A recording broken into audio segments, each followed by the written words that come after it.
Me and Sarren are out on our evening walk. It is like 7, half 7 in the evening, and it is still absolutely boiling. And look at these bloody giant hair at the old quarry.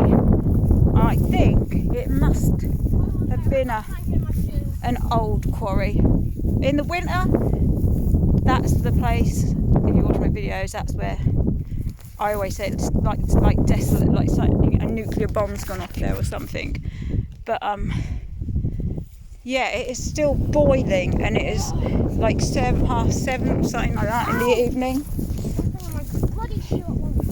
Sarren language. But it is hot, really hot. There's deer everywhere. Alright, so I'm waiting, deer everywhere. We've gone for a field with a bull in it, or 2 bulls in it, that you have to walk through. So that's great. Seriously, that's crazy.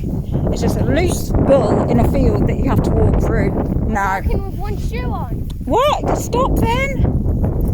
Sarren, sort your foot out. Alright. Yeah, so we've walked through a bull, we've gotten away. It did look at us quite funkily. Funkily, that's not a word, Gemma, but there we go. It looked at us quite weirdly. I think it thought Gia might be a cow, that it could come and just, hump. It's just definitely started heading towards us, so that was fun. But it's not got any wire around, it's not got a fence around it, nothing. And I'm not sure, I don't know, I'm not sure that's right. But there we go. But how you sorted, Sari? Yeah, I just got lots of hundreds of prickles on my shoes. Oh, me too. I have too. And in my butt. Yeah, I've got them in my butt too. I've got prickles in my butt too. Hey, I've got prickles in my bum. I could have said that differently, and it could have come out very differently to that. But no, prickles in my butt. So Mike, yesterday or this morning, I can't think when, found I see it's a nightmare, because he found in the middle of a path a kestrel, an injured baby kestrel. Like, he filmed it, he's like moved it out of he couldn't pick it up, it was flapping around, it was obviously a baby injured. Oh, Sarren scouted out blackberries. Oh, there you go, Sarren, you missed that bad boy. And what happened to my camera then? Yeah, basically he showed me, because my uncle or godfather, I say uncle but godfather, was a gamekeeper. Talk about him quite a lot, because picking blackberries for Sarren up here, look. Talk about him quite a lot because they were a massive part of my life. I call them auntie and uncle, but they were my godparents. And I called their daughters were like my cousins, and he was a gamekeeper, and they lived in the gamekeeper's cottage. Right, let's go. And so they've always had land, and they always had horses that I rode. So I rode back when I was a kid, and Do you want one of these? I'm alright. No, I'm fine. You eating, my darling? So I used to ride, but he rescued birds of prey. I think I've spoken about it, and foxes and everything, and they had goats, and like I said, he had a kestrel. He rescued a barn owl, baby barn owl, kestrel, goshawk, buzzard, and I got to hold them all and stuff. The only horrible part was you used to have to get, can't you? No way. You used to have to get buckets of mice, baby mice, frozen rats and mice delivered. Woo, and chicks and stuff for them to eat, which is not pleasant. Beware of adders, keep a dog on the lead. Danger deep water, I don't think it is anymore. God, look at that. It's crazy. Pretty. Yeah, so I've held all these birds of prey, and he rescued them, but not the goshawk because they're mad. Red kite and stuff, but Mike was walking down the alley, walking Gia the other day. I don't know if it's today or yesterday, but with Neo, and there was a baby kestrel. It's still big, but he didn't know what it was, because Mike doesn't particularly like birds. He loves birds. He's not scared of them, but he's not their biggest fan either. Do you know what I mean? So like, he's not scared of them, but he's not a fan either. So he sort of shooed it to the side as much as he could. But I don't know, like, it's like one of those things, what have we got to now look after a baby kestrel? Come on. But he was like, videoed it. So he was like, what's this? What bird is this? He knew it was a bird of prey because it had talons and stuff, hooked beak. It's a kestrel when I looked. And it's a real shame. And the person who I could have taken it to, if I'd have got it, he has got Alzheimer's, unfortunately, dementia, Alzheimer's.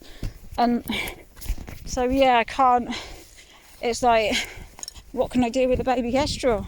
I can't have another thing to look after. I mean, the kittens are a nightmare. There are 3 little wild kittens that our cats had. I mean, they've just gone. Gia, come on, G. Come on, Gia. I've become so attached to those little feral kittens. They were born in our garage. Mike found them on Father's Day. They were born of 2 of our kittens from last year. Not great, brother and sister. We didn't get to them in time to have them spayed. And they had 3 little kittens, and they've been living in our shed and greenhouse, and we've been feeding them and giving them milk and a safe place and putting heaters on in the cold and stuff, keeping them safe. And now they're a little bit older. They're still only a couple of months old, but I think their mum's taken them off somewhere else. Maybe because of Gia's out in the garden more. Yeah, it could be because of Gia's out in the garden more now, or it could be could be because Gia's out in the garden more. It could be because Gia wouldn't harm them, but they don't know that. So the mother might have taken them off somewhere. Might have seen them at the bottom of the garden, but I am brokenhearted about it. Like, I'm absolutely devastated that I was literally, one would run to me, the meeps as I called them, one of the meeps would run to me and would let me pick him up or her up, and I was gonna just bring it in. It, her, him, can't sex kittens, I don't know, but I was planning on bringing her or him in the house. And now they're just gone and I've got no meeps left, and I'm gutted about it and heartbroken. And even though they're wild, feral, stray, whatever, we've still had them for like since Father's Day. Do you know what I mean? We've played with them and watched them grow since then. Watched them not even able to walk properly. They couldn't even walk properly. They were just rolling over and stumbling around, and they'd only just opened their eyes and unfurled their ears. And their eyes were blue and milky. That's how young they were. They were only like a couple of weeks old when we found them. 3. And all 3 survived, and now all 3 are gone. And the mum's gone. And that's it. And I think Mike's only telling me he's seen them at the bottom of the garden to make me feel better because the food's all still there. So I think, I don't know. The worst thing is the neighbour's dog killed the mother last year of Socks. And we had 3 kittens last year who, if you watch my channel, you'll know we had 3: Socks, Sketch, Shy and Socks. Unfortunately, are the mum and dad, brother and sister of the kittens that we've just had, another 3 kittens. But like, yeah, unfortunately, it's just a nightmare. But I had to think, like, last time, I said, I don't know what it's doing. I think it's just a toy one, not a toy one, but I don't know, it's a military one. I think it's someone playing in there. Play aeroplane, lucky fuckers. But yeah,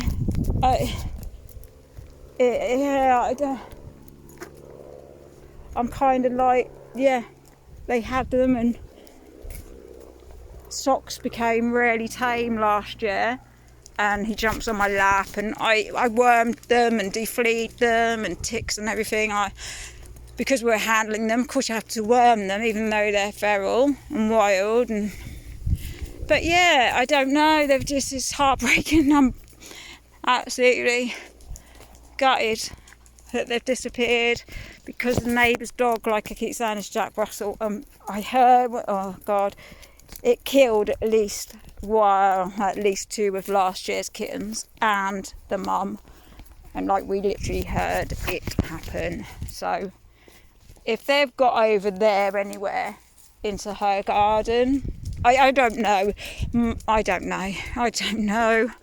But they're just 3 little meeps with their mum and their dad, and I just hope their mum's clever and not stupid. And I hope she's being a good mum and has taken them somewhere she thinks is very, very safe, and that is safe, because where they've been, they were protected from foxes and honestly birds of prey, because they've been circling with get red kites. So honestly, like huge birds of prey have been circling.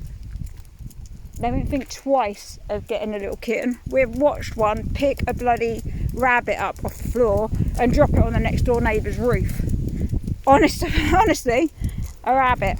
And it, like a massive rabbit, wild rabbit. We watched it pick it up and drop it, and then land on next door neighbour's flat roof, and then about 3 or 4 crows and stuff just went on it. The other day we went around the corner in a car and there was a dead something on the road, deer or something. Oh my God, there was like 5 massive huge birds of prey. I don't even know what they were because they were huge, like way bigger than a buzzard, way bigger than a kestrel. They are massive. I don't know, they were huge. And there was loads. It was like, oh my God, there's about, I think there's 4 or 5. All, I've never seen it. I've never seen anything like that before. All on one animal, a dead animal in the middle of the road. All like fighting over it like vultures, but I've never seen that. But yeah, so that for them to come and just take a kitten. So I don't know, foxes, all sorts of stuff. Now I've got, I don't know. It's a nightmare. It's always hard with animals that are like feral and stray. You become super attached to them. Of course you do. You can't not. And it's like, even Michael say, don't become attached to them, don't, but you can't help it. And he is too. He is too. I don't even know what got me onto the kittens, but yeah, I'm gutted about it. Anyway, we're gonna carry on this walk. We've still got quite a way to go. And oh my God, we've got to go past probably a load of kids in a minute that last time shouted loads of stuff, which is great and all that. It's their own like community and stuff. And to be honest, the kids were cheeky little fuckers, but actually it was quite nice to have kids that spoke, because mine speak. My kids speak to everyone, and they're people, pull us over in the village to tell us how amazing our kids are. And that's not me bragging, they're just well mannered. And then when you say they're homeschooled, they go, oh right, that's why, that's probably it, can't you? But yeah,